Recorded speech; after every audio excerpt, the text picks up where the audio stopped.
মুখে তো বড় বড় কথা, এদিকে বলি একটু ভেবে চিনতে তো চলতে হয়, নাকি চক্ষু লজ্জা বলতে তোমাদের কিচ্ছু নেই? সেদিন আমি শিলুকে দেখতে গিয়েছিলাম, কিন্তু আপনার ছেলে আমাকে বাড়ির মধ্যে ঢুকতেই দিল না। বেশ করেছে, নগদ টাকা নিয়ে গিয়েছিলে। টাকাটা আমরা এখন দিয়ে দিতাম কাকিমা, কিন্তু নানা কারণে টাকাটা জোগাড় করতে পারিনি। তাছাড়া আমার নিজের শরীরটা বেশ ভালো যাচ্ছে না। একমাত্র ভরসা ছিল ওই বিশ্বনাথ, যে আজ কদিন হলো জমিদারিটা ছাড়িতে। আমি যে এখন কি করবো? তোমার ভাবনা তুমি ভাবো, তবে আমার টাকা তোমাকে দিতেই হবে, আমি তোমাকে বলে রাখলাম। হ্যাঁ, যদি না দিতে পারো তাহলে সোহাগের বোনকে দেখে আর এ বাড়িতে কোনোদিন ঢুকবে না। কাকিমা, এ আপনি কি বলছেন? তার কোনো বিপদে আপদে? না, কোনো বিপদে আপদে তুমি তাকে দেখতে আসতে পারবে না, কারণ ওই দেনার টাকাটা না দিলে তোমার বোনকে আমি কোনোদিন দেখতে দেব না। কথাটা মনে রেখে দিও। আর টাকা যদি দিতে না পারো তাহলে 2 মাস, 3 মাস, 6 মাস দেখবো, তারপরে ঘাড় ধাক্কা দিয়ে না তোমার বোনকে ওখানে পাঠিয়ে দেব। সোহাগের বোনকে সোহাগ ভরে সারা জীবনে বসিয়ে বসিয়ে খাওয়াবে। হ্যাঁ। টাকা টাকা, শুধু টাকা। টাকা ছাড়া দুনিয়ায় আর কিছুই নেই। যে পথেই যাবে শুধুই টাকা। যার টাকা নেই তার মান ইজ্জত সম্মান কিছুই নেই। সারা পৃথিবীটা আজ টাকার গোলাম। টাকার জন্য বরুণের লেখাপড়া হয়তো বন্ধ হয়ে যাবে, টাকার জন্য শিউলিকে শ্বশুর বাড়িতে অমানুষিক নির্যাতন ভোগ করতে হচ্ছে। টাকার জন্য আজ আমাকে চোর অপবাদ নিতে হয়েছে। না না না, যেমন করেই হোক টাকা জোগাড় করতেই হবে। টাকা জোগাড় করতে না পারলে সেই ভয়ঙ্কর স্বপ্নটা। তোর আসতে এত দেরি হলো কেন রে ভাই? ওখানে এক বন্ধুর বাড়িতে আটকে গেছিলাম, ওরা আমাকে কিছুতেই ছাড়ছিল না। ওরা আসতে দেবে না সে তো আমি আগেই জানতাম, কিন্তু তোর একটা খবর দেওয়া প্রয়োজন ছিল। ওরে তুই তো জানিস আমি তোর পথে কত আশা করে বসে আছি। ওরে তুই যে আমার এই আবার একমাত্র মালিক, এই কথাটা কেন বারবার তুই ভুলে যা ভাই? আমার অন্যায় হয়ে গেছে দাদা, তুমি আমায় ক্ষমা করো। ক্ষমা তো তোকে আমি অনেক আগেই করেছি রে ভাই। সেদিন তুই বাড়ি থেকে বেরিয়ে চলে যাওয়ার পর প্রায় দুশ্চিন্তায় আমার ঘুম আসছিল না। বারবার মনে হচ্ছিল তুই যদি পরীক্ষায় পাস করতে না পারিস তাহলে হয়তো লজ্জায় বাড়ি ফিরবি না। তারপর ওই সন্ধ্যাবেলায় প্রায় হরিশ মুখুজের ছেলে যখন বললে বেদিদা ভাই তোমার ভালোভাবে বাস করেছে, কি করলাম জানে? তখন আমার এই মাথা থেকে দুশ্চিন্তা নেমে গেল। আমি হাত ছেড়ে বাঁচলাম। পরীক্ষার রেজাল্ট যে এত ভালো হবে আমি ভাবতেই পারিনি। এবার আমার লবদ্ধ হতে হবে দাদা। ঠিক বলেছিস ভাই, ঠিক বলেছিস। এবারে তোকে লয়ে ভর্তি হতেই হবে। একদিন তুই পড়তে না চাইলে আমি তোকে কত বলছি যে আমার আর তোর চোখের সামনে এই বিরাট বেহার বোঝা আর আমি দাদা হয়ে কি করে যে সেই চক্রতে ধরি। কি হয়েছে দাদা, তুমি এমন করে? না না না, ও কিছু নয় রে ভাই, ও কিছু নয়। আপনার দুশ্চিন্তায় আমার মাঝে মাঝে মাথাটা ঠিক থাকে না, তাই তাই আমি এমন আবল তাবল বলে ফেলি। জানিস পড়তে তোকে পাবি, আমি যেমন করে পারি তোর প্রত্যেক টাকা জোগাড় করবো, এই আত্মীয় বন্ধুর হাত করে চাইবো, তাতেও যদি না হয় আমি ওই রাস্তায় রাস্তায় ভিক্ষা করবো, চুরি করবো। কি বলছো তুমি দাদা? আরে ভাই ঠিকই বলছি, ওরে আমি যে চোর। জানিস জানিস ওরা সেদিন সবাই মালিকের ঘর থেকে না আর কি করেছে জানিস, আমাকে গলা তুমি কি সত্যি? তুইও কি আমাকে অবিশ্বাস করছিস রে ভাই? রাতের আকাশে সূর্য উদয় হলো, হয়তো আমি বিশ্বাস করব দাদা, কিন্তু বিশ্বাস করব না তুমি কোনো পাপ, কোনো অন্যায় অধর্ম করেছো। কি হয়েছিল দাদা, যার জন্য তোমাকে এত বড় অপবাদ মাথা পেতে দিত? মালিকের কর্মচারীরা সবাই চোর, একমাত্র আমি ছিলাম ওদের বিপক্ষে। তাই তাই ওরা ষড়যন্ত্র করে। ঠিক বলেছো দাদা, ঠিক বলেছো। প্রমাণ করে গলা ধাক্কা দিয়ে বার করে দিয়েছে রে ভাই। ও কি দারুণ অপমান! তুমি এর কোনো প্রতিবাদ করোনি দাদা? আজকের আকাশে যাদের আগুন জ্বলে, প্রতিবাদের ভাষা তো তাদের হারিয়ে যায় রে ভাই। এই, আচ্ছা বলুন, তুই তো অনেক লেখাপড়া শিখেছিস, বলতে পারিস পৃথিবীতে সব থেকে বড় জিনিস কোনটা?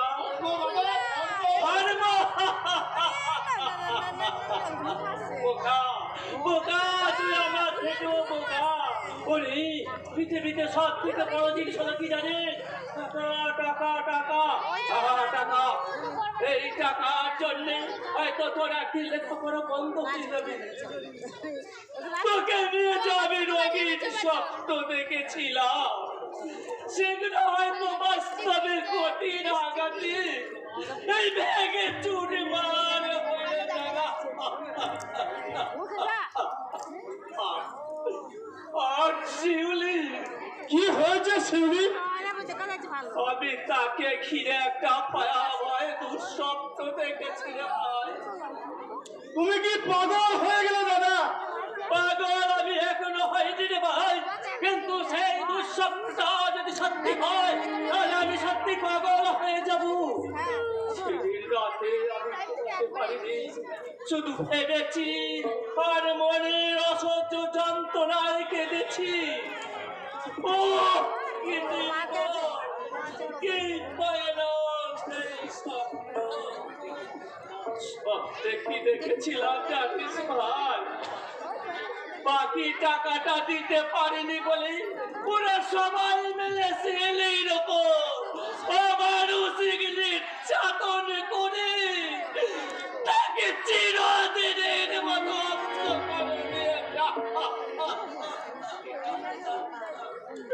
সে কাঁদছে আর বলছে, ওগো কে কোথায় আছো? তোমরা আমার দাদাকে একটু সংবাদ দাও, বলো তার আদরের শিউলি চিরদিনের মতো অন্ধ হয়ে গেছে। তুমি চুপ করো দাদা, তুমি চুপ করো। চুপ করে না ভাই, চুপ করে থাকতে আমি পারছি না। ছেলের জন্য আমার এই বুকের ভেতরটা মন যন্ত্রণায় মোচড় দিয়ে উঠছে। জানিস, সে যখন ছোট ছিল তখন রাতের অন্ধকারে আমার এই শীতল বুকের উপর মুখ লুকায়ে ঘুমতো। আর বর্ষার সময় ভয়ঙ্কর মেঘ গর্জন করলে আমার গলাটা জ্বরে। কি রক্ত! রক্ত, এই তাজালার রক্ত খেয়ে রক্তে এই শ্যামলপুরের শ্যামল মাটির ওপরে লিখে রেখে যাব বিজয় ঘরের জমিদার বংশে এক পরমন্ত ইতিহাস। দাদা তুমি অসুস্থ, তুমি সবে চলো। সবার অবসর বোধহয় আর আমার হবে না রে ভাই। আমাকে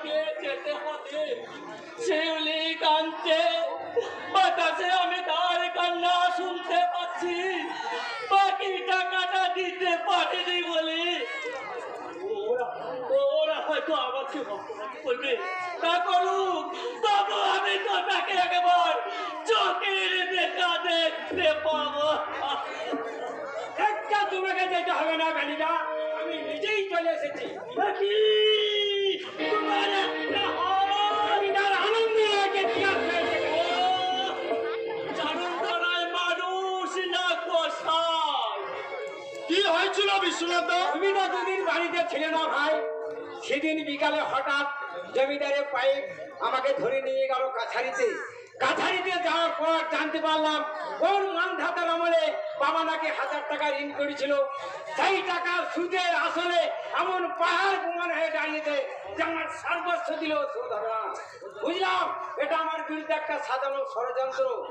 আমার আসল উদ্দেশ্য আমাকে সাহায্য করা, যেহেতু আমি তোমাদের পাশে আছি। তারপর টাকা আমি হাঁকিয়ে দিলাম, বরং এই ঋণে আমি 1 পয়সাও দেবো না। জমিদার বোধহয় এই সুযোগের অপেক্ষায় ছিলেন, হুকুম করলেন, ঠিক আছে, টাকা যদি দিতে না পারো তাহলে তোমার শরীরের খানিকটা মাংস এখানে রেখে দিয়ে যাও। সঙ্গে সঙ্গে খাতক এসে হাজির। এত অত্যাচার ভগবান সইবে না বিশ্বনাথ।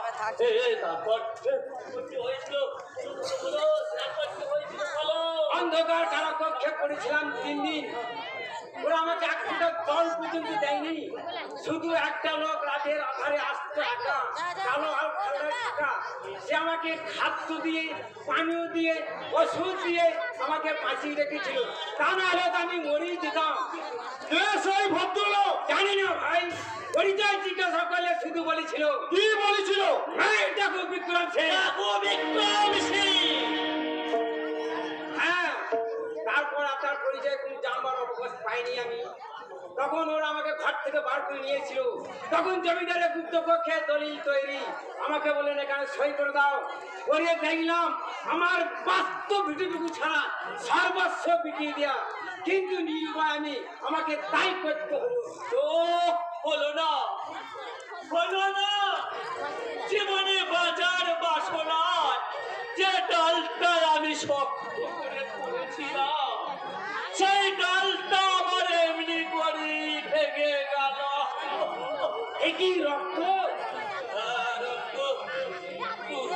এই রক্ত দিয়ে যদি সমস্ত সমস্যার সমাধান করা যেত তাহলে ভালো ছিল না।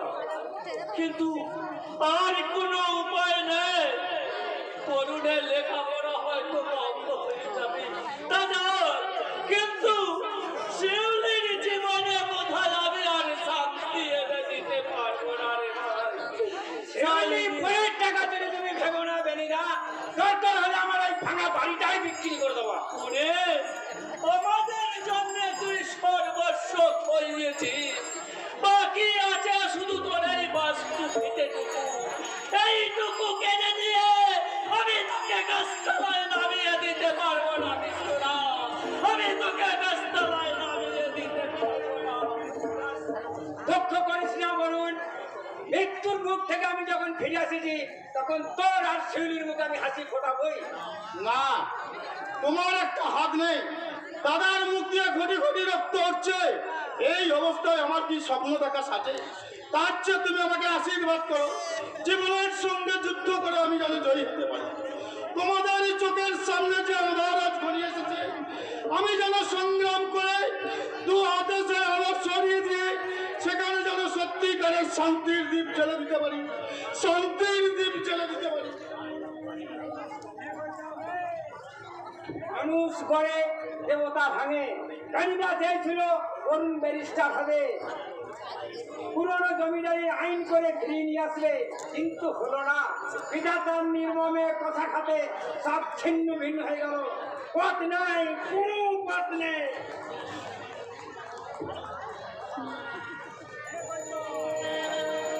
সানাই বাজছে, বাতাসে বইছে অশোভনের সুর। নানু, এমনি করে একদিন আমার মনের আকাশেও তো সানাই বেজেছিল। কত স্বপ্ন, কত আশা নিয়ে নৈবেদ্যের ডালা সাজিয়ে আমি পথের দিকে দাঁড়িয়েছিলাম, কিন্তু আমার সব আশা, সব স্বপ্ন কালো ধোঁয়াশায় যে আজ ঢাকা পড়ে গেছে। প্রেম হলো অভিশাপ। কি তুমি বলো? এতদিন পরে তুমি এই বাড়িতে ফিরে এলে। আসতে আমি চাইনি, তোমার আগে সামনে ছুটে ফেলে দিয়েছিলাম, কিন্তু হলো না।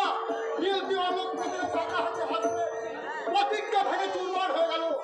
আসতে আমি বাধ্য হলাম। তুমি কি আমাকে ভুলে গেছো অরুণ? ভুলতে আমি চাইছি, কিন্তু স্মৃতি বড় নিষ্ঠুর। যত ভুলে যেতে চাই তত সে বেশি করে আমাকে আঘাত করে, আমার হৃদয়কে ক্ষত বিক্ষত করে রক্ত ফেরায়। তুমি মদ খাও? খাই, কেন কেন খাও এই মদ? মদ খেয়ে কি সব কিছু ভোলা যায়? মনকে জিজ্ঞাসা করো, তোমার প্রশ্নের জবাব তুমি সেখানেই খুঁজে পাবে। বলো, কেন আমায় ডেকেছিলে? তোমাকে যা আমি বলতে পারিনি অরুণ, আমার বিবাসিত হৃদয় যে তোমাকে খুঁজে বেড়াচ্ছে। মনের দেয়ালে সে প্রেমের শিলালিপিগুলো তোমার হাতছানি দিয়ে ডাকছে। আমার মুখের দিকে ভালো করে তাকিয়ে দেখো না অরুণ, আমার চোখের জলে যে লেখা আছে সে লেখা তুমি হয়তো পড়তেও পারবে। ওকে, তুমি আমার পায়ের দিকে তাকিয়ে কি দেখছো? তোমার পায়ের ছায়া। কেন? পূজার মন্ত্র যে এখনো উচ্চারিত হয়নি তাই। আমি তো পুজো দিতেই চেয়েছিলাম। আমি যে নির্মম বজ্র সেই পূজা ফিরে দিয়েছে। জীবনের সমুদ্র মন্থনে অমৃত ওঠেনি, উঠেছে বিষ, আমার কণ্ঠ নীল হয়ে গেছে। আমার ভালোবাসার সর্বোচ্চ ঢেলে আমি তোমার জীবনে অমৃত এনে দেবো। ভালো বাধার বিন্দু পর্বত যেখানে সূর্যকে আড়াল করে রেখেছে, আমার যদি নিবিড় অন্ধকারে ভালোবাসার পূর্ণিমার চাঁদ সেখানে কেমন করে উঠবে? তোমার সঙ্গে আমার সম্পর্ক যে কি? স্নেহে পূজা। না অরুণ, একদিন তুমি নিজেকে আমার পায়ে অঞ্জলি দিয়েছিলে, আর আজ আমাকে দিতে হবে তোমার পায়ে শ্রদ্ধার পুষ্পাঞ্জলি। নিয়তির বিচার কি নির্মম, কি নিষ্ঠুর! না, এই নিয়তির বিচার নয় অরুণ, নিয়তির বিচার নয়, এই যে মানুষের বিচার। অবিচার আমি মানি না। ভুল করো না, মাটির পৃথিবীতে ফোটে কত না হাজার ফুল, সব ফুল কি দেবতার পায়ে ঝরে পড়ে? পড়ে না, কত ফুল ঝরে পড়ে অনাদরে। ব্যর্থতার ব্যথা বুকে আমিও তারে করে ফুটেছিলাম, রয়ে গেছি। হয়তো একদিন ধীরে ধীরে শুকিয়ে যাব, ধীরে ধীরে নেমে যাবে আমার জীবনের দিন। না, আমার ঘরকন্নার কুসুমকে আমি কিছুতেই নিভে যেতে দেব না। আমি ঠিক তাকে এমনি করে লুকিয়ে রাখবো আমার হৃদয় মন্দিরে। তুমি জানো না তুমি কি বলছো? তোমার কথা ঈশ্বর আসন টলে উঠেছে, মুহূর্তে বজ্রপাত হবে। তবুও জীবনে আমি কখনো কোনোদিন টলবো না। আর যেমন করে সীতা রামচন্দ্র যেমন করে ভাসিয়েছিল তার শিলালিপি, ঠিক তেমনি করে আমি তোমার পায়ে অর্পণ করলাম আমার ভালোবাসা। আর আমি সহ্য করতে পারছি না অরুণ, আর আমি সহ্য করতে পারছি না। তুমি আমাকে নাও অরুণ, আমাকে তুমি এখান থেকে দয়া করে নিয়ে চলো। এখানে কেউ কোনোদিন দেখতে পাবে না, তোমাকে আমি আপন করে পাবো। না না না, এ অন্যায়, এ পাপ, এ ব্যভিচার। দেখো তোমার কথা লজ্জায় সূর্য কেমন মেঘে আলো মুখ লুকিয়েছে, কথা স্তব্ধ হয়ে গেছে। ৩৩ কোটি দেবতা বিশ্ব হতবাক হয়ে তোমার দিকে চেয়ে আছে। থাকুক, চেয়ে থাকুক। তবু আমার সাধনা থেকে আমি এমনি করে তুলবো না। যেমনি করে সীতা পাতাল তলায় গিয়েছিল ঠিক তেমনি করে আমি তোমার চরণ তলায় থাকবো গো। ঠিক ঠিক শতধিক তোমাকে হিন্দু সনাতন ভারতবর্ষের বেদ প্রদান্তের বুকে তুমি যে কলঙ্কের কালি ফেললে, মুছে দিলে আমার মহাভারতের সেই মহামন্ত্রী কাগজটা, মিথ্যে করে দিলে সেই চির ঐতিহ্য মণ্ডিত বাণী। জন্মী জন্ম ভবিষ্যৎ সর্বদম তুমি সেই জন্মী জন্মী হওয়া সন্তানের কাছে চাই সম্মান ভিক্ষা। ছি!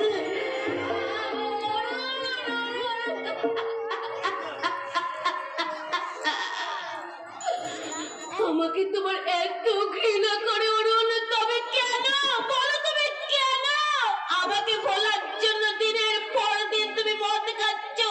উত্তর দাও, আমাকে না দেখতে পারো তার জন্য তুমি অন্দরমহলে আছো না। তুমি কাঁদছো? এমনি করে একদিন অশোক কারণে সীতাও কেঁদেছিল অরুণ।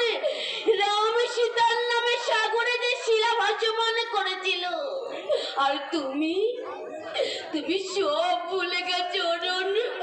তুমি যে পাষাণ, কিন্তু আমি কেমন করে বলবো? আমি তো ভুলতে পারি না।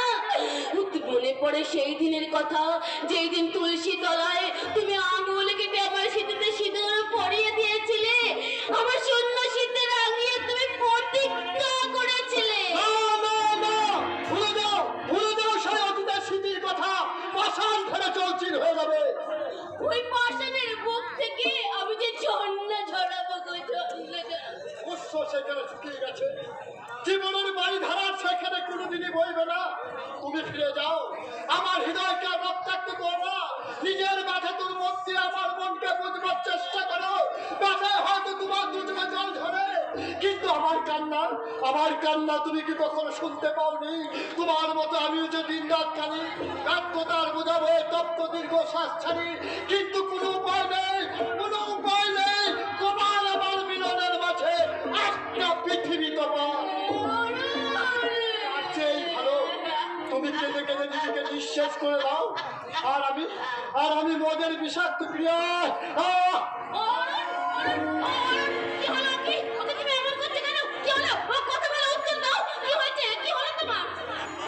আমাকে ছেড়ে দাও, অমন করে আমাকে ধরে থেকো না।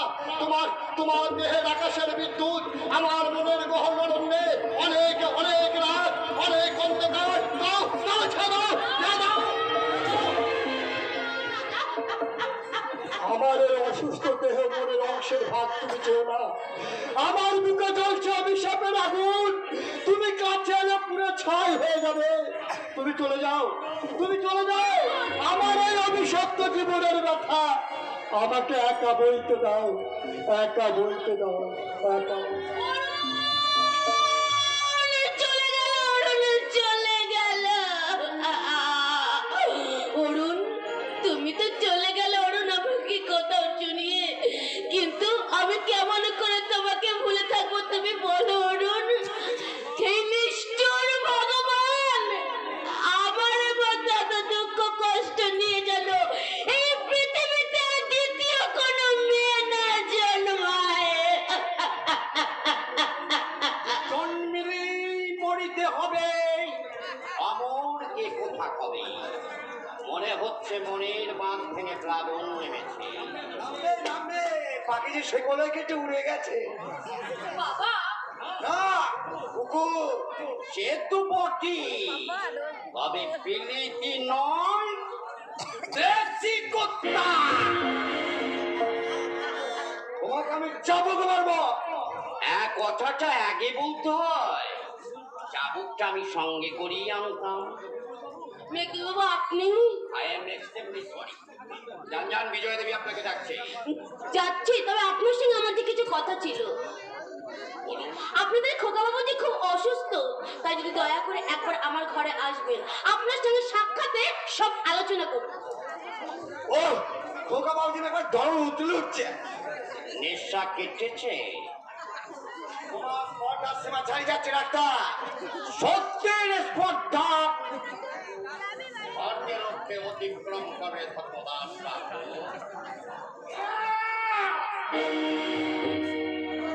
আপনি জমিদারের শ্বশুর, অভিজাত মাতা, রাতের অন্ধকারই তো অভ্যাস। আপনার কি দিনের আলোকেও চলে নাকি? আপনি বিয়ে বলে আনন্দে আত্মহারা হয়ে এই চাকর হয়ে যাচ্ছে, মাথায় চলার চেষ্টা করছো, কিন্তু সাবধান, কিন্তু কথাটা মনে রেখে দিও, তোমার মৃত্যুর চাবিকাঠি না আমার হাতের মুঠো। এই বেশি দাপাদাপি করলে তোমার এই ছদ্মবেশীর মুখোশটা আমি খুলে দিতে মুতেই দেরি করবা। খুব হুঁশিয়ার। না না না, পালাবার চেষ্টা করবেন না।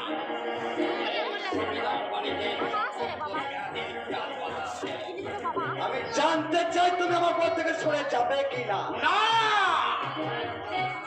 ডাক্তার, তুমি অমন করে হাসছো কেন? পরশু রাতে আমার ঘরে ঢুকেছিল কে জানি না। আমার ডায়েরিটা ঘর থেকে বের করে এনেছিল কে? বলবো না। বিজয়া দেবী শতককে দেখেছে।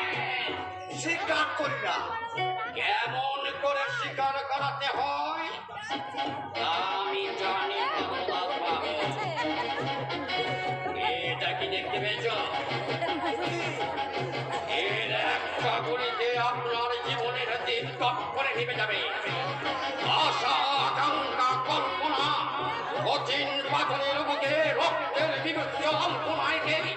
মিলেমিশে একাকার হয়ে যাবে।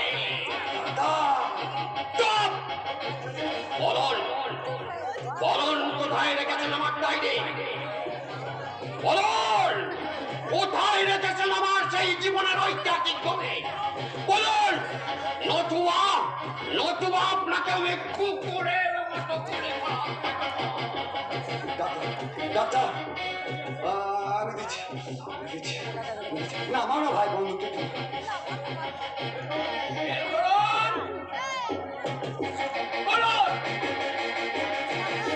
ওই মেয়েটা ওই সময়ে আপনার সঙ্গে আমার দেখা হয় না, তাহলে একটু একই জমিদারের হাতে ডায়েরিটা চলে যেত। যাকে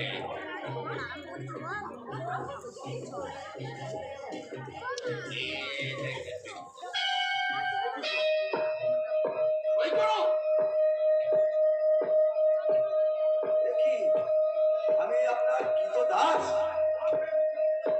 অবাক হয়ে আমার মুখের দিকে তাকিয়ে কি দেখছে? সই করুন করুন।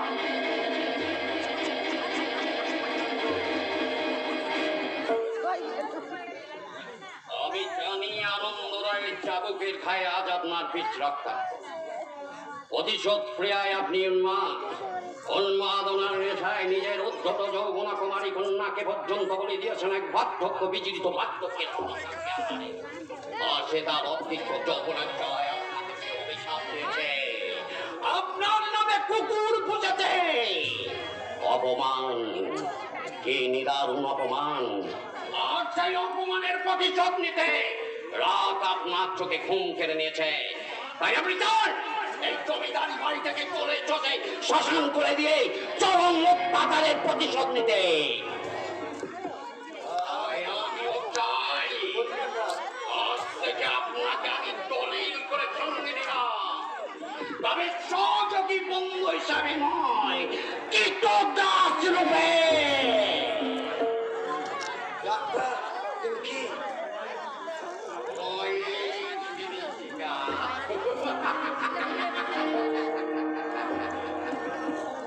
ওকে দাঁড়িয়ে দাঁড়িয়ে কি ভাবছেন? এখন তো এখানে আপনার কোনো কাজ নেই। যান যান, চলে যান বলছে। যান।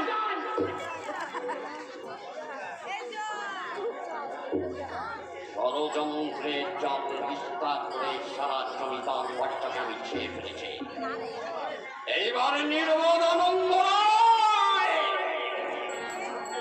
আমি ওই বিষাক্ত জালে একদিন জড়িয়ে পড়বে, আর আমি ক্ষমাত্ম অজগরের মতো সিম সিম করে তোমার দিকে এগিয়ে যাব। তুমি চিৎকার করে উঠবে, আর আমি আনন্দের হাসি হাসিব।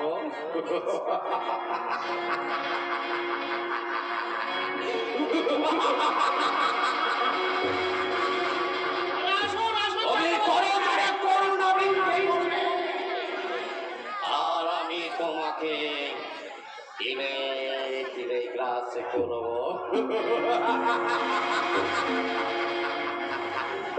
ওকে, জমিদার আনন্দ রায়। আসুন আসুন দেখুন, আমার পরম সৌভাগ্য যে আমরাও মতো বাইরে এই যে দেখুন রানীমাকে সৌভাগ্য বলো এরকমই আসবে না চাইবে যেন তা দিয়ে পাঠাবার ব্যবস্থা করে। আমি এক্ষুনি বলছি। কেন দাঁড়িয়ে আছেন কেন? বসুন, বসো বসো, সুযোগ নয়। আপনারা যে এত তাড়াতাড়ি আসবেন আমার ধারণাই ছিল না। আমার কিন্তু বুঝি আশা ছিল, আমাকে আমি জোর করে ধরে নিয়ে আসবো। এই কথা কি জানেন রাই মশাই, একা মানুষ এই সব কাজ দেখাশোনা করতে করতে হাত ফেলবার সময় পাই না। তাছাড়া বয়স তো হয়েছে, শরীরে জোর তো আর নেই। ইদানিংকালে আমি আবার একটা মহা সমস্যায় পড়েছেন জানেন। দুদিন যে বলে খাজনা নিয়ে ঝামেলা বাদ দিয়েছে। আপনার মতো আমার কথা বুঝে পরপর 3 বছর খরা হয়ে গেল, আর না টাকা জোগাড় করতে পারলাম না। এখানে লজ্জার মজাকে সূচনা আইনের কাছে আমি হাত পাতলাম, ওদিকে ছেলেটাকে নিয়ে আমি কত আশা নিয়ে আমি ওকে বিরাট পাঠালাম, পাশ করে দিয়ে এলো। তারপরে দেখি হলো বাইকেই আসে না, আঁকা রঙ হলে পড়ে থাকে। বলতে আমার লজ্জা হয়, ভাই যে আর মনের নেশায় জীবনটাকে একবার শেষ করে নিয়েছে। আরে এরকম করলে মারা পড়ে যাবে তো। 1.5 ঘন্টার মতো আছে আপনি কোনো ব্যবস্থা নেননি? এক কাজ করুন, এখানে চলছে। ওটাকে দিয়ে দিন। চেষ্টা কি টুটি পাল্টাই চক্রবর্তী বসে, কিন্তু কোনো ভাড় হয়নি। ওর ওপরে কত আশা ছিল, কত সামনে দেখেছিলাম আমি, সব আশা আবার ঘোরার সঙ্গে রেখে গেছে। এই যে তোমরা চলে এসে, আমি লজ্জার কি আছে, বসো বসো। আপনি তো আমার মেয়েকে আগে কোনোদিন দেখেননি। মেয়ে আমার উপরে লক্ষ্মী, গুণে সরস্বতী, যত্ন করুক আমি লেখাপড়া শিখি। মা প্রণাম করো। ওরে কে আছে? ছেলের বাড়াবে আরো জোরে জোরে বাজে দেবো। আমার বিজয় মায়ের আশীর্বাদে হচ্ছে। আর দেরি কেন চক্রবর্তী? এবার আশীর্বাদটা করুন। হাতটা এই মাদনের গলায় পরিয়ে দাও।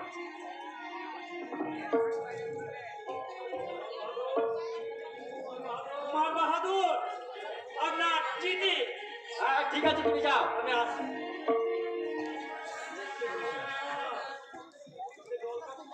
চোখে জল কেন মা? চোখে জল দিয়ে কেন? আমি তোমাকে আশীর্বাদ করছি। আশীর্বাদ বন্ধ করুন, উঠে বলবে যা, আশীর্বাদের শাক আর বাঁচবে না। তুমি কি পাগল হয়ে গেলে সূর্য নারায়ণ? বলুন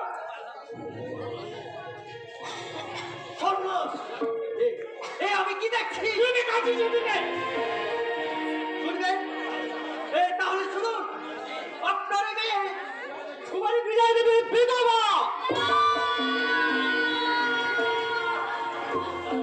না না, একথা মিথ্যা, সম্পূর্ণ মিথ্যা কথা। এই চিঠিটা নিশ্চয় মিথ্যা নয়, বলুন।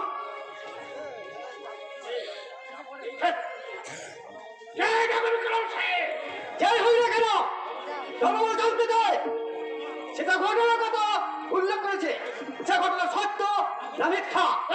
সুজনায়ন, আমি মানে তোমাকে থাক থাক, বুঝতে পারছি। এই পর্যন্ত জবাব দেওয়া খাওয়াতে আমরা নাই। আমি শয়তান তবে জানতাম, এত নিচ তা কখনো কল্পনা করতে পারি না। বিজয়া, আমি জানতে চাই এই ঘটনা সত্য কি? সত্যি কি যে বিধবা? হ্যাঁ, আজ থেকে 8 বছর আগে কাশিতে আমার বিয়ে হয়েছিল। একটা অনিবার্য কারণে সেদিন সন্ধ্যায় বর আসেনি, তখন বিয়ে বাড়িতে কি ভয়ঙ্কর পরিবেশ। তো এমন সময় বাবার বন্ধু একটা ছেলেকে নিয়ে এলো, তার সঙ্গে আমার বিয়ে হয়ে গেল।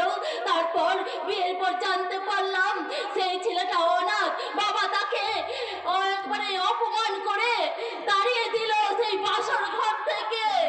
সেই লজ্জায় অপমানে ঘৃণায় মুখ থাকতে সে ট্রেন অ্যাক্সিডেন্টে মারা গেল। সেই রাতে আমি শুনতে পেলাম, আমি বাসরে বসে শুনতে পেলাম আমার স্বামীর মৃত্যুর সংবাদ। আমি অনেকবার বলতে চেয়েছি, আপনি শুনতে চাননি, আপনি শুনতে চান। অপূর্ব, যেমন বাবা তেমনি তার মেয়ে। চক্রবর্তী মশাই, আপনার ওই রক্ত চক্ষুকে ভয় ভয় করবে আপনার ওই পয়সা দিয়ে পোষা চাকরে বাকরে না। চক্রবর্তী মশাই নয়। ভুল করবেন। ওটা দাঁড়িয়ে আছে। জানি জানি, আপনার আমি একটা ডক্টর, একটা দাঁড়ার সামনে আর দারোয়ান ডাকতাম না, আমরা চলেই যাচ্ছি। যাওয়ার সময় আমার পাওনা টাকা হিসাবটা আমি বুঝে নিয়ে যাচ্ছি।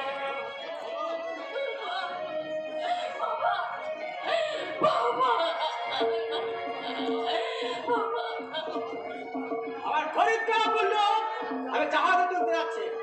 এই কাজেশ, আমাকে বলবো কেউ নয়, বাইরে যারা পাহাড় দিচ্ছে সবাই আমার লোক। তাকে সঙ্গে চিৎকার করলো, ওদের জন্য ফিরে আসবে, সারা মিলবে না। চলো সুবিধা। দয়া করে আমাকে সর্বনাশ করবেন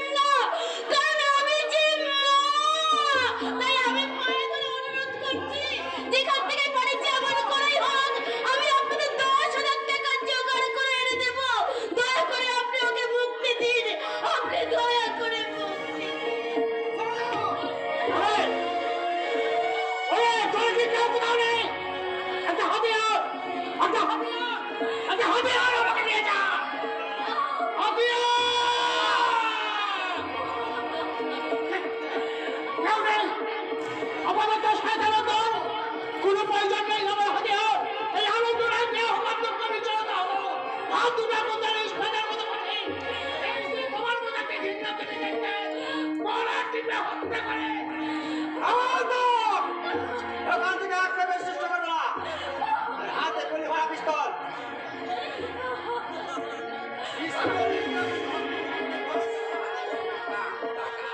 দেখি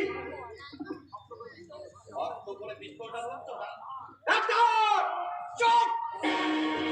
দুধটা জমিদারি রক্ত গায়ে আছে বলে দরাকে সরাগান করতে ভুলে গেছো, কিন্তু স্মরণ রেখে দেবে বাবার উপরে বাবা আছে তোমার ভালো প্রবোধ বালকের মতো ইধানকে আমি তোমার সাথে দেখি রেখে দলিলটা কিন্তু আমার হাতে। আপনি যে কিনেছেন তার কিন্তু কোনো প্রমাণ নেই। তোমার নিজে তোমার সব বলছ কেন ঝগড়াঝাটি করছেন? সুবোধ বালকের মতো ছেলে সুবোধ বালকের মতো বাড়ি ফিরে যাও। তোমার টাকা আপনার জীবনের চেয়েও দেখছি আপনার টাকার প্রতিটা লোকটা বেশি। ঠিক আছে কুমার বাবু, আপনাকে রণত্মক দীর্ঘশ্বাস দেখতে হবে। এই নিন, এই গোলমালের কিছু 10,000 টাকা আপনি পাবেন। হ্যাঁ, এবার একটু গোলমালের কথা বলুন। এই তো ভালো। এটা যা হবে আমি জানতো। তাহলে জেনে শুনি আপনি বিস্ফল ভক্ষণ করেছেন। এই অপমানের শোধ আমরা নেওয়া ডাক্তার। জানি জানি জানি চক্রবর্তী মশাই, কুকুরকে লাথি মারলে সে চিরদিন খেলতেই করে। যান যান চলে মধ্যে, আর কোনোদিন এবার যাবে। ঠিক আছে চলেই যাচ্ছি।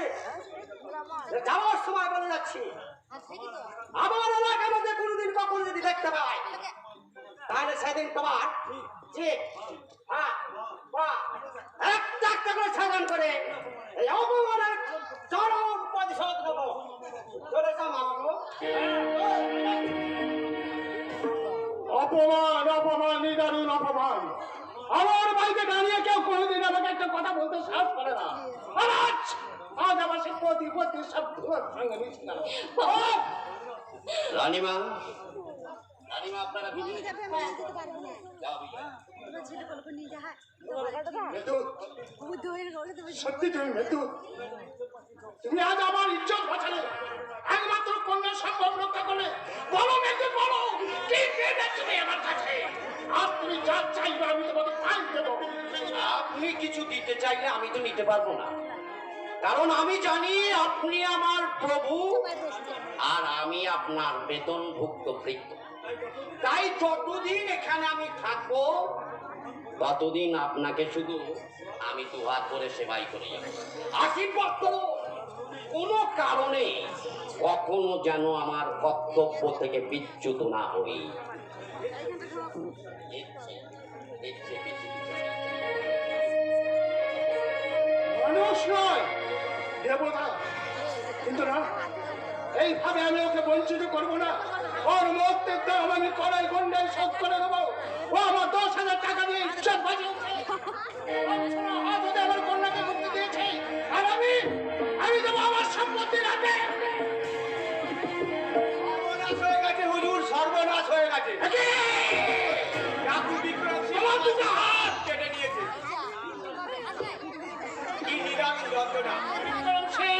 বিক্রম সিং, কিন্তু সে আমাদের সর্বস্ব লুট করেছে হুজুর। খাজনা 10,000 টাকা আর সরকারি ঘরে জমা করবে না। আমার বাজারা ওরা কামান দিয়ে উড়িয়ে দিয়েছে। টাকার দল আমায় হত্যা করতে চেয়েছিল, কিন্তু বাধা দিয়েছিল ডাকু বিক্রম সিং নিজে। তার কথায় আমি আতঙ্কে শিউরে উঠেছিলাম। আমার হাত দুটো কেটে দেওয়ার সময় সে কি বলেছিল জানেন? বলেছিল রংমহলের বাইজি লক্ষ্মী বাইকে যখন স্টেটের ম্যানেজার আনন্দ রায় ইজ্জত কেড়ে নিয়ে খুন করেছিল, তখন বাইরে বন্দুক হাতে পাহারা দিয়ে তুমি তাকে সাহায্য করেছিলে। তাই যে হাত দিয়ে তুমি বন্দুক ধরেছিল সেই দিন, সেই হাত দুটো আমি তোমার কেটে নিলাম। ও ডাকো বিক্রম সিং, ডাকো বিক্রম সিং, কিন্তু কে ডাকো বিক্রম সিং? জানি না হুজুর, তবে মনে হয় সেই জমিদার বাড়ির গুন্ডারা পুরনো পরিধি দিয়ে সব জানেন।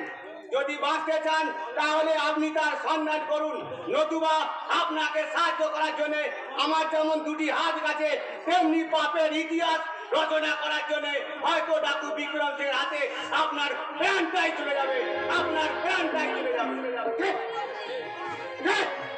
সেই মৃত্যুমান ধমকে দাও, এই মহাকালের বিভীষিকা, কি মানুষ না কোনো দেবতা, কি করে জানতে পারো আমার ভিতরে কেমন করে জানতে পারো বিজয় বিয়ে ইতিহাস, কেমন করে জানতে পারো শশীলাকে সহযোগিতা,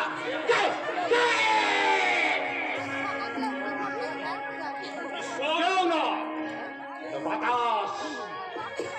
কিন্তু এখন আমি কি করবো? খাই না টাকা জমা দিতে না পারলে জমিদার নিলে উঠবে, অলক্ষ থেকে সাধু বহরার অট্টালিকা থেকে আমাকে রাস্তা ধুলে নেমে যেতে হবে। বিক্ষিপ্ত পূজারা সেদিন আমার গায়ে ধুলে দেবে, আমার মুখে ধুতে দেবে না।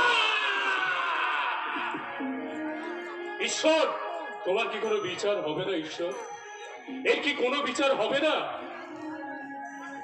ও তোমার শেষ বিচারের আশায় আমি বসে আছি,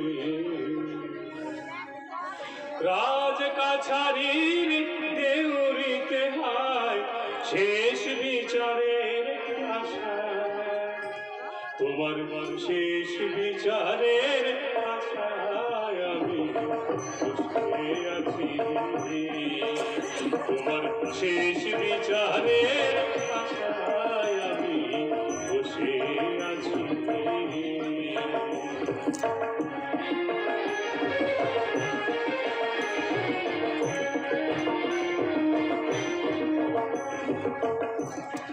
যে তোমার পাওনা দেনা তুমি ছাড়া কেউ জানে না, যে তোমার পাওনা দেনা তুমি ছাড়া কেউ জানে না,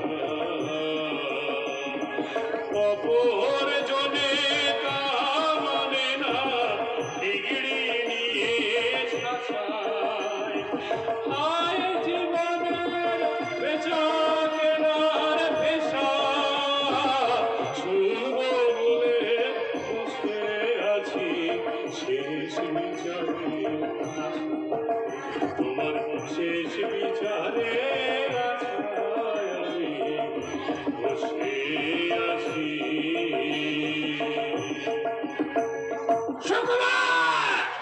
আমি তোকে চাবুক মারবো। ইতিহাস পালন করে কোনো লাভ হবে না হুজুর, সময় এসে গেছে, এবার পাপের অঙ্ক আপনাকে মেলাতেই হবে। পাপের অঙ্ক?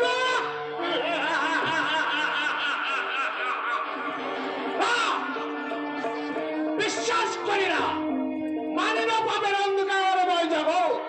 কঠিন সংগ্রামে ছিঁড়ে বয়ে সামান্য তহসিলদার থেকে আজ আমি জলদার জীবনে চলার পথে অনেক জঞ্জাল মাথা উঁচু করে দাঁড়িয়েছিল, লাঠি মেরে ছড়িয়ে দিয়েছে। আজ যদি কেউ আমার সামনে বাধার সমুদ্র হয়ে দাঁড়ায়, নিষ্ঠুর লোক ওরাগাতে তার দেহটাকে ছিন্ন ভিন্ন করে রক্ত বাগাস বিমর্ষায় বিচতে মাটিতে অর্ধ পুদিত করে শেয়াল কুকুরকে দিয়ে খাওয়াবো, আর মানুষকে বুঝিয়ে দেবো এই জমিদার আনন্দ রায়ের বিরুদ্ধে মাথা তুলে আলোচনা করলাম কি ভীষণ, কি ভয়ঙ্কর, কি ভয়াবহ।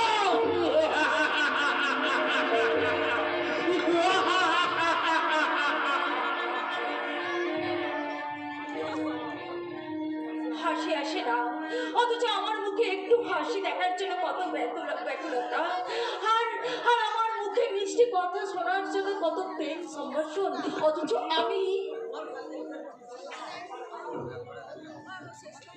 আমার কল্পনাকের মানুষ প্রতিমা, মনের আকাশে সাত রঙে আঁকা মধুর ইন্দ্রনবী। তুমি এই ঘর ছেড়ে ছাওয়ানো বাগান বাড়ি সরকার থেকে তুমি কানে সে গায়ে এসেছি। বাড়ি আমার লজ্জা করে না বুঝি? কিসের তোমার লজ্জা? হ্যাঁ, তুমি আমাকে এমন করে ফুল দিয়ে সাজিয়ে দিলে কেন? বাড়িতে সবাই আছে, কেউ কি দেখলে কিছু কি বলবে বলো তো? আমার মনের মানুষ প্রতিমাকে এই সাজে সাজাতে যে আমার বড় ভালো লাগে। আমাকে এত দেখো তোমার আশা মিটছে না? না, কেন? সাগরের অনন্ত সৌন্দর্য এক জনমের ছোট্ট জীবনে দেখি কি কখন আসবে। হ্যাঁ, তোমার চোখ আমি এত সুন্দর। মিথ্যে বলে কি লাভ? এই একটা কথা শুনো। বলো। এখন তো তোমার বিশেষ কোনো কাজ নেই। হ্যাঁ হ্যাঁ, ঠিক আছে, চলো।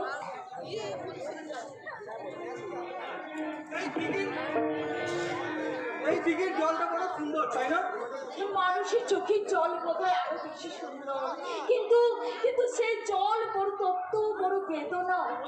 কি বলছো তুমি শিবলি? জানো, সেদিন বর্ষা এসেছিল আমার সঙ্গে দেখা করতে, কতদিন পর এলো, কিন্তু ছোট ঠাকুরপো ওই দাদাকে বাড়িতে ঢুকতে দিল না, রাস্তা থেকে গলা ধাক্কা দিয়ে দূর দূর করে তাড়িয়ে দিল আমাকে একদিন দেখার জন্য। আমার দাদার সে কি কান্না! তুমি কাঁদছো শিবলি? ছি, কেঁদো না। কাঁদিলে তোমার দাদার যে অপমান হবে। এই শোনো, তুমি আমাকে একবার চুপি চুপি আমার টাকার কাছে নিয়ে যাবে। ওদের দেখার জন্য আমার মনটা বড় কষ্ট করছে। বলো না, তুমি আমায় নিয়ে যাবে? হ্যাঁ হ্যাঁ, নিশ্চয়ই নিয়ে যাবো। তুমি যেতে চাইছো আর আমি তোমাকে নিয়ে যাবো না, তাই তো হয় নাকি? তুমি বলো না, তুমি খুব হাসি। না, মোটেই ভালো নয়। দেখো, আমরা এখানে বসে আছি আর তুমি দূর হতে দেখাও তুমি এখানে চলে এলে। তোমার আসতে লজ্জা করলো না ঠাকুর? লজ্জা করবে কেন? লক্ষণ তো চিরদিন রামকৃষ্ণের পাশে। এ দেবী, এত ফুলের অলংকার তুমি কোথায় পেলে? দেবী, পাগলি রায়কে সত্যি আজ খুব সুন্দর লাগে। এই ভালো হবে না বলে দিচ্ছি। আরে বিচারটা তুমি করো। প্রকৃতির এই মহামায়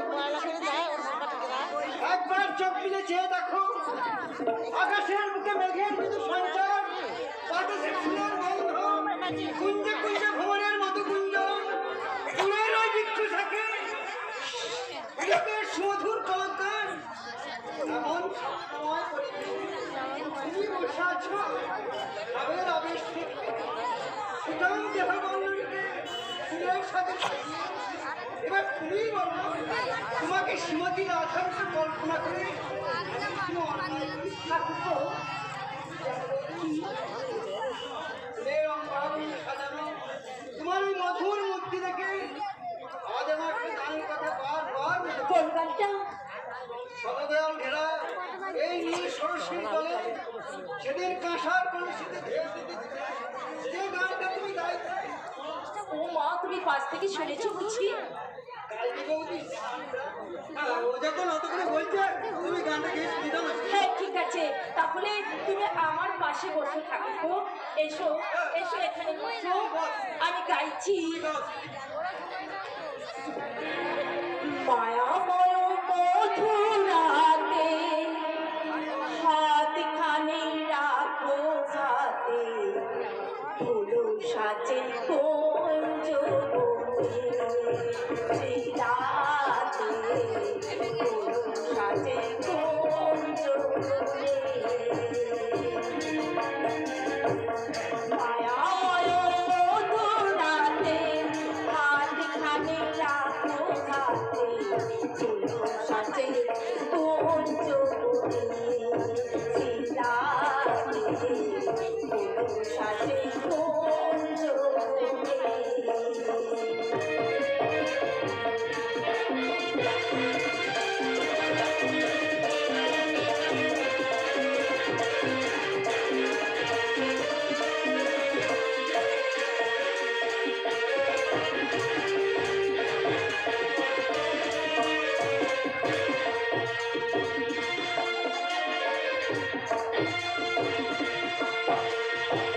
ফুলমালা চন্দনে আরতি করি, কৃষ্ণ দোলায় দোলে কলসি ধরি।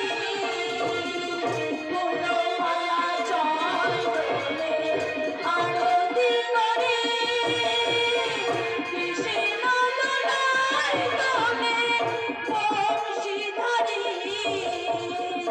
নীল যমুনার কূলে বাঁশরি বাজাও তুমি, নীল যমুনার কূলে বাঁশরি বাজাও তুমি, সুন্দর গিরিধারী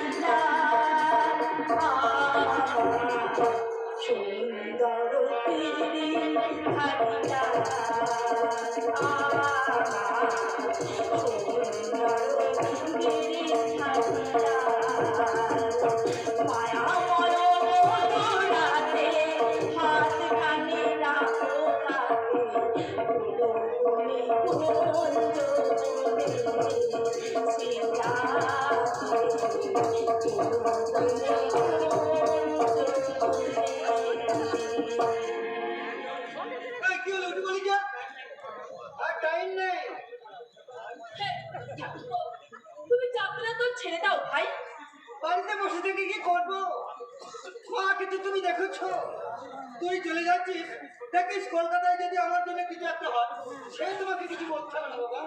আমি খুব চেষ্টা করছি, তোমার একটা কিছু না হলে আমার ওই সোনার প্রতিমার মতো মহাদিকে আমি বাঁচাতে পারবো। ঠাকুরপো, কষ্ট বাঁচতে তোমার।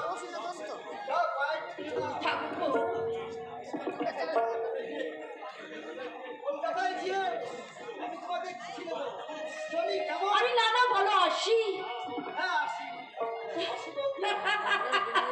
সত্যি সত্যি ওই মেজো ঠাকুরপুর মনটা না ফুলের মতো পবিত্র, অথচ ওই ছোট ঠাকুরপো যার কথা ভাবতে আমার ঘেন্না হয়। আচ্ছা তুমি বলতে পারো যে একই গাছে দু রকম ফুল হয় কেন? সময়ে অনেক কিছু হয়, মানুষ দিনের আকাশেও তারা দেখে। রাতে না খেয়ে চলে গেল। আরে বাবা, করিস তো ডাক্তারদের দল পাইতে, তাহলে এত গোবর কিসের? ও তো যদি ও মা! এ যে দেখছি একেবারে রাধা কৃষ্ণের যুগল মিলন। বলে হ্যালা চুরি, বলে মালা পরে স্বামীর সঙ্গে পিরিত করা হচ্ছে। বলে ফসল হলে থালা থালা যে পিন্দি কিনবি, তার জোগাড়টা করবে কে? মা, তুমি তো আজকে কথা বলো। আমার যৌবনকাল আমাদেরও ছিল না, আমাদেরও ছিল। তোর মতো আমার হাগলাপনা করে দিনায় ঢালাঢালি করেনি। তুমি একটু আস্তে কথা বলো মা। রাস্তার লোক যে শুনতে পাবে। কি আমার ভাবতে লাগলে রাস্তার লোক শুনতে পাবে? এমনি সব মানে ঘা লেগে যাবে। বলি হাতি তো বুঝেছ, হাতির খোরাক জমাবে কে? বলি তোমার বাপের কি কুঠি আছে? কবিকে জমি ছিল, সেটাও বকেয়া খাজনার দায়ে বিক্রি হয়ে গেছে। একখানা মুদির ছোটখাটো দোকান ছিল, সেটাও এখন না ফেল পড়ে গেছে। বলে এত বড় হুমো মাগি নিজের চোখে দেখে এই ভাতারটাকে বোঝাতে পারছিস না? সে কি করবো মা? ও তো কাজের জন্য কোনো চেষ্টা করতে রাখছে না মা। কোথায় আর করছে? দিন রাত তো তোমার আঁচলের তলায় বসে আছে। বলি এইভাবে রাজপুত্রকে পালক ঢাকা দিয়ে চললে হবে না। এবার কিছু আয় রোজগার করতে বলো। আজ দুজন আছো, কাল তিনজন হবে, তখন খাবে কে? না, আর আমরা বসে বসে তোমাদের খাওয়াতে পারবো না। বসিয়ে বসিয়ে তোমাকে আর খাওয়াতে হবে না মা।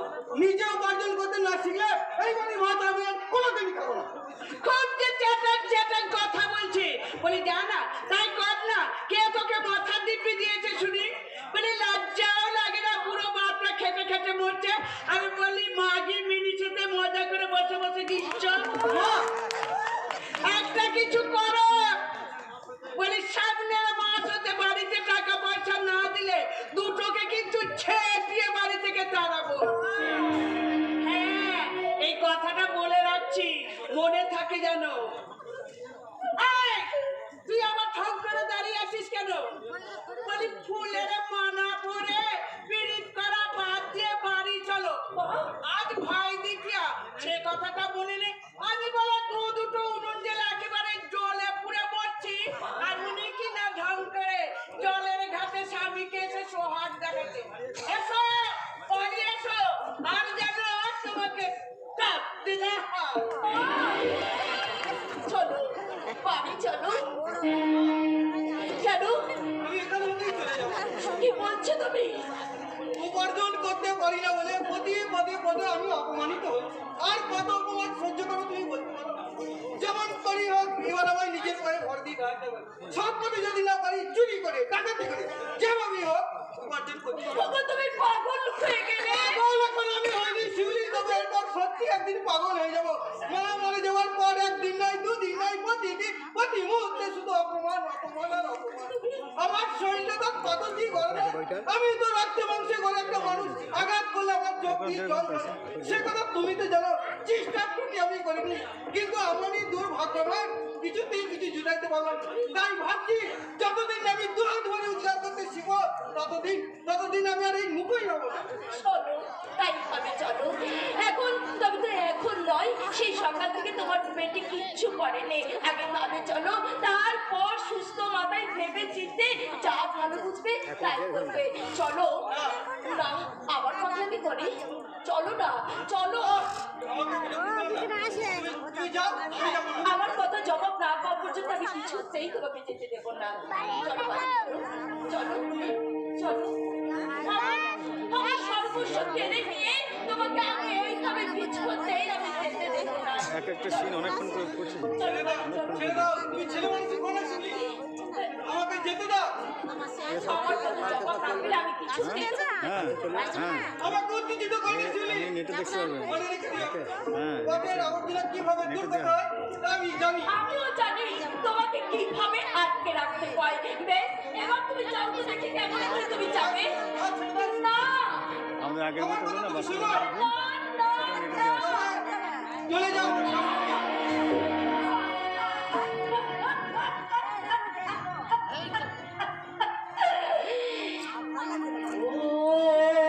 তোমারই চলা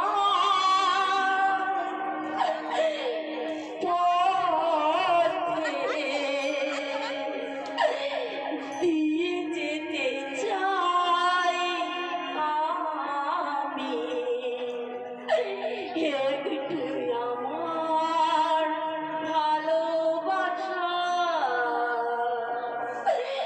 ও তোমারই চলার পথে দিয়ে যেতে চাই আমি, একটু আমার ভালোবাসা। তাই নিয়ে তুমি আমায় করো ঋণী একটু আশা। তোমার চলার পথে দিয়ে যেতে চাই আমি, একটু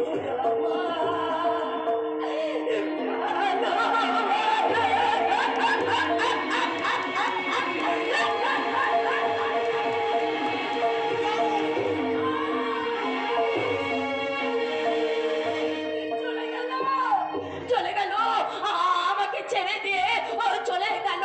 মায়ের কথায় অভিমান করে ও এখান থেকে চলে গেল, কিন্তু একবারও ভাবলো না যে আমার কি হবে, আমি কেমন করে থাকবো। আজ সকালে এই মালাটাও আমার গলায় পরিয়ে দিয়েছিল। কি হবে নিজেকে এই ফুলের সাজে সাজিয়ে রেখে কে দেখবে? না না, দূর করে যা সব এই মিথ্যে, এই সব মিথ্যে, এই সব মিথ্যে মিথ্যে মিথ্যে। শিউলি, দাদা তুমি তুই কাঁদছিস? দাদা কি হয়েছে রে বোন? ওর চোখে জল দাদা সে আমাকে একা ফেলে চলে গেছে দাদা। সে কি?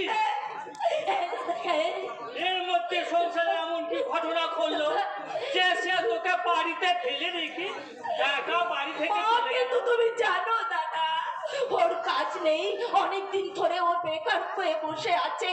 তাই তো মা প্রতিনিয়ত ওকে অপমান করে, আর সেই অপমানের খাতা থেকে আজকের তারিখটাও বাদ যায়নি দাদা। আর তাই তো সেই রাগ করে অভিমান করে এই বাড়ি ছেড়ে চলে গেছে দাদা। দাদা ও যাওয়ার সময় বলে গেল যে যতদিন না আমি স্বনির্ভর করতে পারছি, যতদিন না আমি মুঠো মুঠো টাকা রোজগার করতে পারছি, ততদিন এই মুখ সে আর হবে না দাদা, এই মুখ সে হবে না। কতক্ষণ আগে সে এখান থেকে গেছে? তুমি এই আসার আগেই দাদা। আচ্ছা দাদা তুমি বলো দাদা, আমার কাছে কি হবে? ও যদি আর ফিরে না আসে তাহলে আমার কি ফিরে তাকে আসতে হবে দাদা? আমি যেমন করে পারি তাকে আমি ফিরিয়ে নিয়ে আসবো। ওরে সে আছে বলি এখনো আমি রাতে অন্ধকারে একটু ঘুমাতে পারি, সে আছে বলি এখনো আমি এই বুকের মধ্যে ভরসা পাই। আমি জানি যতদিন না যৌতুকের টাকা শোধ করতে পারছি ততদিন আছে যাই বলুক না কেন উমা শঙ্কর অন্তত আমার শিউলিকে দাদা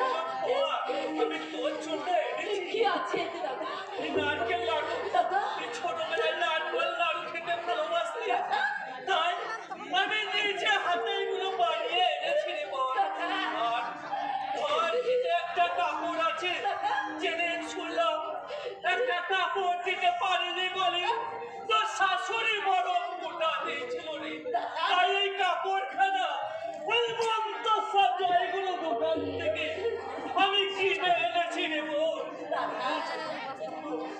বাড়ি গিয়ে ভালো আমি দাদা একটু দাঁড়াও দাদা হ্যাঁ দাদা আসছে ভাই মা তাড়াতাড়ি বাড়ি চলে আসবি দেখেছিস ভাইফোঁটা আমার একদম ভাইফোঁটা তুই কেমন করে দিবি রে বোন বাড়ির ভিতর তোর শাশুড়ি দেখতে পেলি আমি জানি দাদা সে আমি জানি কিন্তু কিন্তু তুমি এখানে এসে ফেরত যাবে আজ ফোঁটা আর আমিও সারাদিন উপোস করে তোমার কপালে আমি ফোঁটা দেবো না তার চেয়ে তুমি একটু এখানে বসো আমি যাবো আর আসবো ওই চন্দনের রেখাবি থালাটা আমি এক্ষুনি নিয়ে আসবো দাদা আমি করুণার থালাটা নিয়ে আসছি দাদা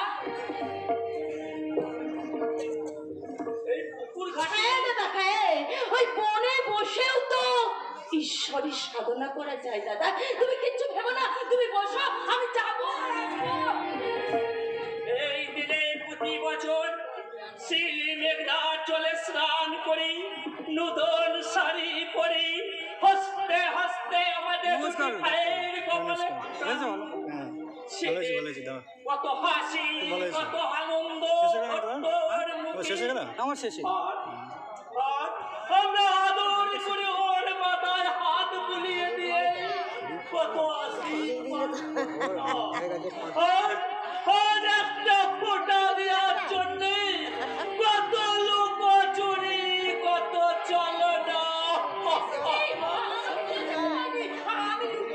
আমি চলে এসেছি আমার শাশুড়ি এখন ঘরে কাজ করছে আমি তোমাকে খবর দেবো একটু দাঁড়িয়ে দাদা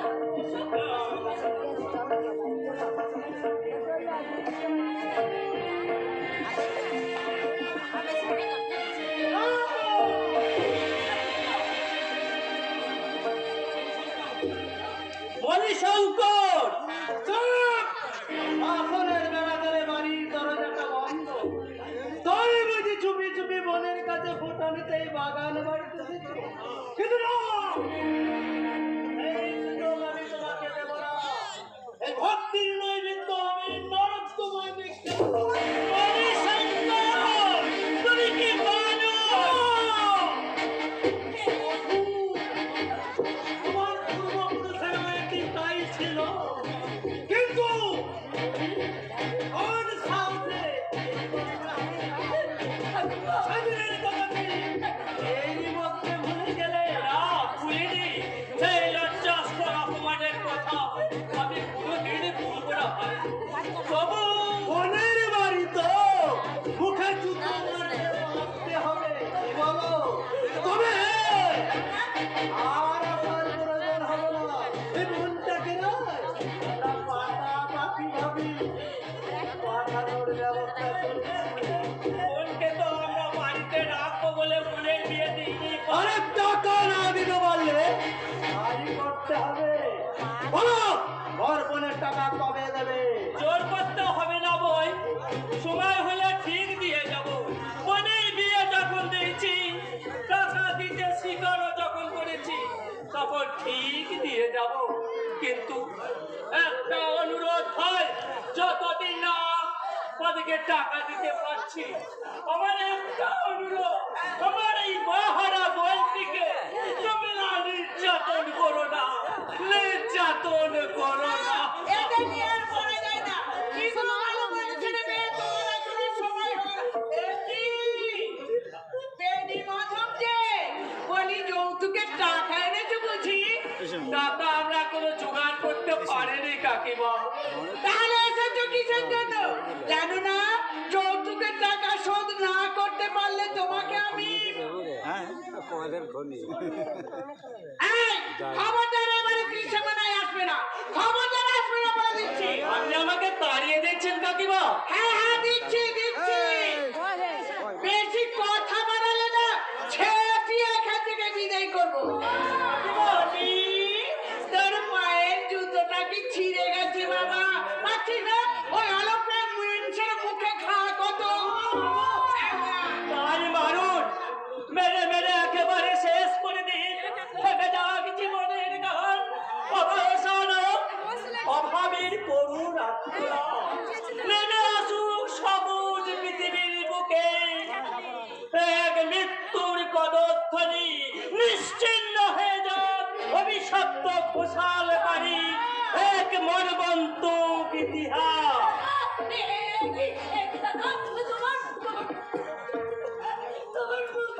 না রে নয়, রক্ত নয়, রক্ত নয়, এ আমার জীবনের প্রতিচ্ছবি।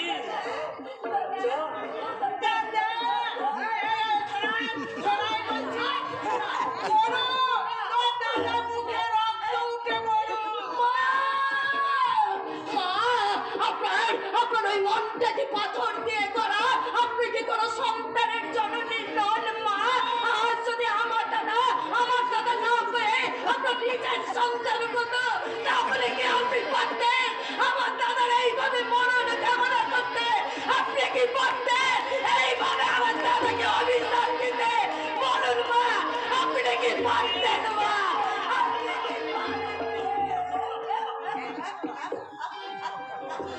চুপ কর ওরে, চুপ কর। মানুষের অভিশাপে যদি মানুষ মারা যেত, তাহলে পাখা মেলে উড়ে যেত পাথরের পাহাড়। সমুদ্র অতল গহ্বরে সৃষ্টি হতো আরেকটা সাহারা। চিরস্তর স্তব্ধ হয়ে যেত পায়ের অভিশাপে ভয়ঙ্কর ভিসুভিয়া।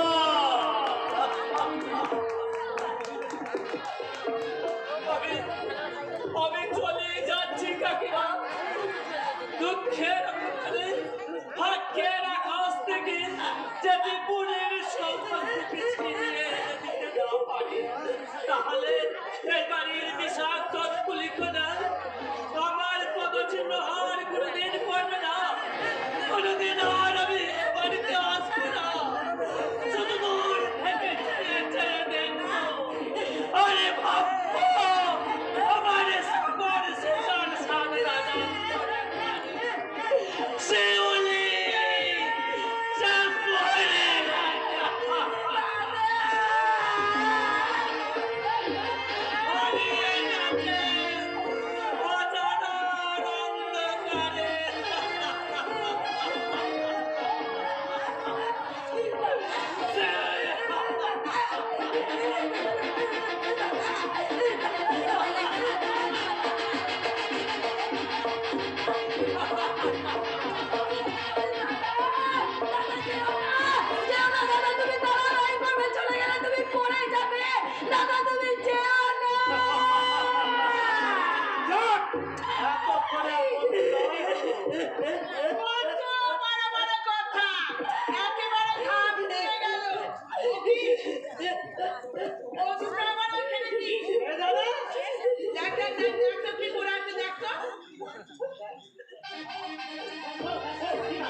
তুমি এই অন্যায় তুমি বিচার করো ঠাকুর।